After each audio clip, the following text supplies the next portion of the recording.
Bismillahirrahmanirrahim.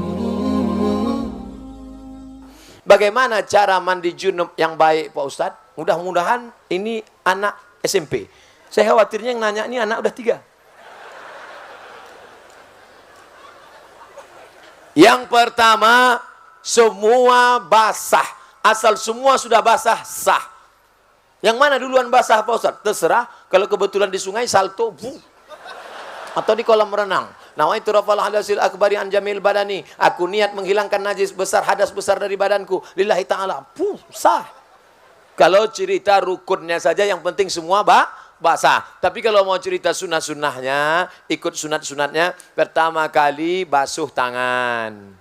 Iza staiqadha ahadukum min naumihi. Kalau kalian bangun tidur, jangan masukkan tangan ke tempat bejana.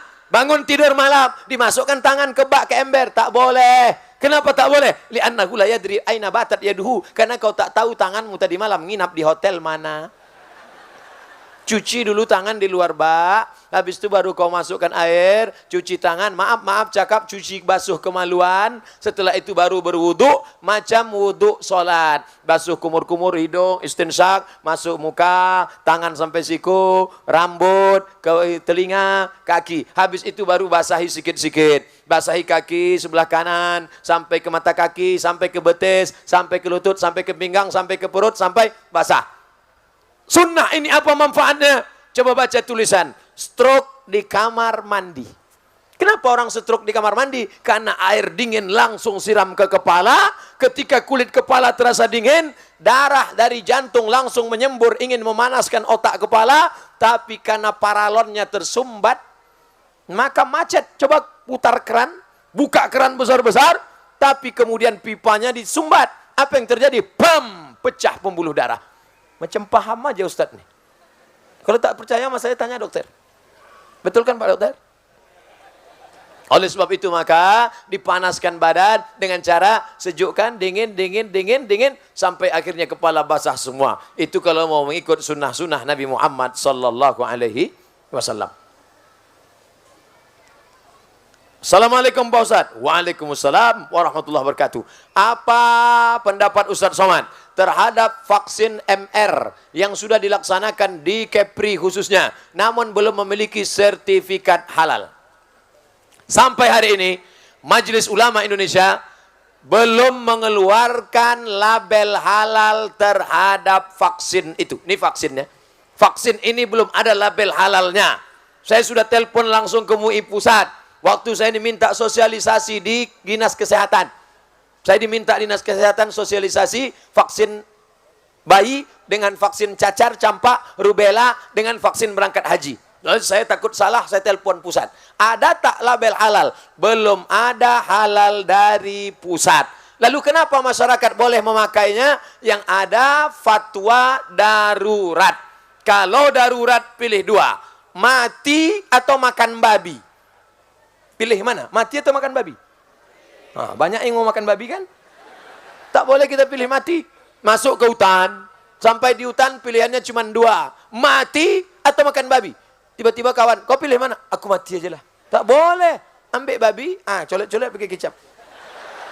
Sementara datang pisang. Tapi kalau pisang sudah datang, tinggalkan babi, makan pisang. Nanti kalau datang vaksin yang halal, tinggalkan yang ini, beralihlah ke yang halal. Kalau mudaratnya tingkat tinggi. Tanya dokter kita. Bapak-bapak dokter yang ngaji-ngaji yang amanah. Tanya, Pak dokter, bahaya tak kalau ini tak kupakai? Kata dokter yang amanah tadi, kalau tak kau pakai nanti kau mati. Bolehlah, karena darurat. Tapi kalau kata dia, tak apa-apa. Ustadz Somad waktu kecil dulu, saya tanya mak saya. Mak, aku dulu waktu kecil pernah tak disuntik? Kau dari kecil sampai sekarang tak pernah vaksin-vaksin. Karena kita orang kampung. Asal datang dokter puskesmas mau menyuntik, kularikan kau ke hutan. Sampai sekarang hidup, tak mati-mati.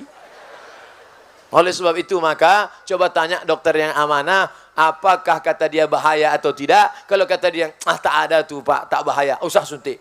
Tapi kalau kita bahaya, suntik. Cuman yang jadi masalah, udah disuntik, baru nanya saya. Apa boleh buat? Kalau andai pun babi, banyak-banyak istighfar. Astaghfirullah. Rabbal baraya, astaghfirullah minal khataya. Mudah-mudahan babi-babi tadi tak bereaksi di dalam. Ustaz Abdul Somad, semoga sehat selalu. Amin. Dalam limpahan curahan rahmat Allah SWT. Bagaimana hukum uang pensiunan? Halal. Karena sebetulnya dia bekerja, gajinya itu yang diputar ke depan. Maka pensiunan itu untuk menjaga dia. Supaya anak keluarganya kalau dia sudah mati meninggal dunia. Tetap bisa makan andai tak dapat kerja. Itu penghormatan negara untuk dia. Halalan thayyibah. Siapa saja mahram anak di luar nikah Pak Ustadz? Anak ibu hamil 3 bulan 4 bulan dinikahkan dia dengan laki-laki, nikahnya sah. Makanya Pak Kua tak pernah bertanya, kau mau nikah? Iya. Perutmu berapa bulan isinya? Tak pernah tanya. Nikah perempuan yang dalam keadaan hamil sah. Muncul masalah 4 setelah anak lahir. Ketika anak lahir, anak tidak bisa pakai bin bapaknya. Lalu pakai bin siapa? Terserah, bin kardus, bin botol, bin tiang, bin batang. 2, kalau anak itu lahir laki-laki, setelah itu lahir adiknya perempuan. Ini si abang anak pertama laki-laki, tak bisa jadi wali bagi adik-adiknya. Karena dia bukan saudara seayah, dia saudara seemak tak bisa jadi wali. 3, kalau nanti bapak mati meninggal dunia, si anak tak bisa dapat harta warisan. Kenapa? Karena tak ada hubungan nasab antara mereka. 4, kalau kebetulan anak ini lahir perempuan, dipinang orang, mau nikah, si bapak tak bisa jadi walinya. Walinya siapa? Walinya wali hakim Pak Kua. Sampaikan ke Pak Kua. Pak Kua, ada masalah yang mau bicarakan ke Pak Kua. Bisa bicara 4 mata Pak Kua. Kata Pak Kua, jangankan 4, 3 pun bisa apa? Aku dulu begini-begini Pak Kua. Udah lama aku tahu, kata Pak Kua. Jangan menikahkan anak hasil zina. Ini anak saya Pak Ustadz. Ini anak saya, DNA-nya sama, rambutnya sama. Kami sudah cek di rumah sakit di Singapura, sama anak saya. Ini DNA-nya. DNA tak laku mas bro. Salah saya apa? Kau mencoblos sebelum hari H.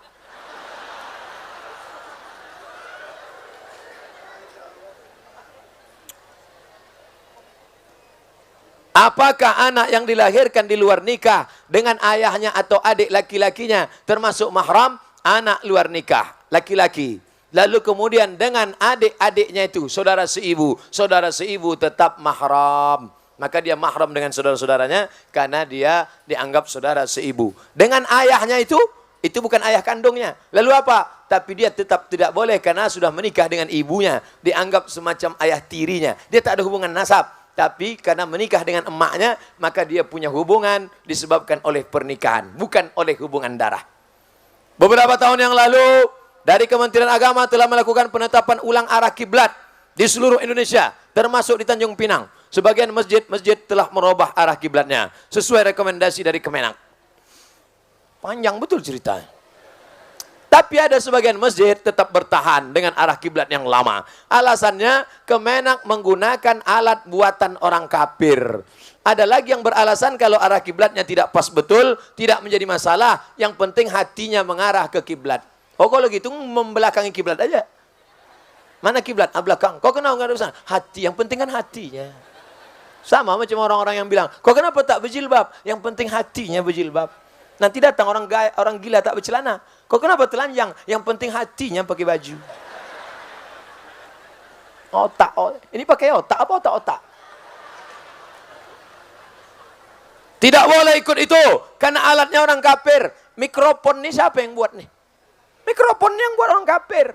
Itu maka tulisannya on off. Seandainya orang Islam pasti tulisannya al-hayah wal maut. Ini lampu. Ini lampu ini yang buat orang kafir. Ini lampu, ini mikrofon yang buat semua. Masjid itu kubah. Kubah masjid itu dari mana? Kubah masjid itu dari Bizantium. Bizantium itu mana? Roma. Roma itu mana? Non-Muslim. Menara. Menara itu dari mana? Menara dari Mesir. Yang membuat siapa? Yang membuatnya orang Yunani. Menara diambil dari kata nar, api. Tempat api. Mana dari Islam? Islam tidak melarang menggunakan alat non-Muslim selama yang diambil maslahatnya. Tidak diambil sebagai ibadah. Kecuali yang diambil ibadahnya, ritualnya baru tak boleh. Wala ana abidum ma'abadtum wala antum abiduna ma'abud lakum dinukum. Jelas? Tak juga jelas, kita ulang sekali lagi. Kami 5 bersaudara. 3 perempuan, 2 laki-laki. Iyalah, 3 tambah 2, 5. Ada peninggalan orang tua kami yang disepakati dijual seharga 1 miliar. Oh banyak tuh. 1 miliar belikan cendol, berenang kita.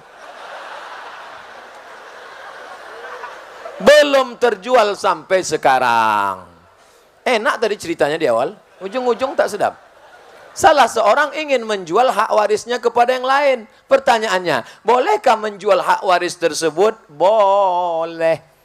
Jadi kalau 1 miliar dibagi berapa nih Pak Ustadz? 3 perempuan, 2 laki-laki. 2 laki-laki itu kali 2, 4. 3 perempuan, 4 tambah 3 sama dengan 7. 4 tambah 3 sama dengan 7. 1 miliar bagi 7. Laki-laki 2 bagian, 1 perempuan 1 bagian. Satu yang perempuan ini sedang susah. Ku juallah bagian itu ke engkau. Boleh. Dijualnya bagiannya kepada saudaranya tadi. Maka nanti pas dijual, dia tak dapat lagi karena sudah mengambil duluan. Jelas? Saya sering menonton YouTube Pak Ustadz. Alhamdulillah. Mengenai pertanyaan dari jamaah hasil bunga bank. Tegas Pak Ustadz mengatakan bunga bank itu haram. Sekarang ini ada beberapa perusahaan pihak ketiga. Jangan ada orang ketiga di antara kita. Yang bekerja sama dengan pihak bank konvensional dalam hal pengelolaan anjungan tunai mandiri ATM. Tugas pihak ketiga, pengisian uang, perbaikan, sebagainya yang berkaitan dengan kelancaran operasional. Yang ingin saya tanyakan, apakah penghasilan karyawan-karyawati pihak ketiga itu sebagai sumber mereka itu berasal termasuk haram Pak Ustadz? Mereka ini menjual jasa, tidak pihak yang berkaitan langsung. 3 yang dilaknat. Siapa yang dilaknat? Akilar riba, yang makan riba. Wa mukilahu, orang yang dikasih makan riba. Wa katibahu, penulisnya, pencatatnya. Kulluhum sawa, semuanya mereka sama statusnya. Adapun orang pegawai bank beli nasi bungkus di samping rumah makan Minang Maimbau. Tiba-tiba datang pegawai bank beli. Pak, beli nasi 10 bungkus. Apa kata penjual? Kami tak jual nasi ke engkau karena duit kau haram. Bapak jual semen, toko bangunan, datang orang beli. Pak, saya beli semen 10 sak. Apakah Bapak tanya, duit kau dari mana? Duit halal apa duit haram? Yang penting barang yang kita jual halal. Yang penting barang yang kita jual halal. Nah, ini menjual jasa. Jasa yang dia jual halal, tidak terkait langsung.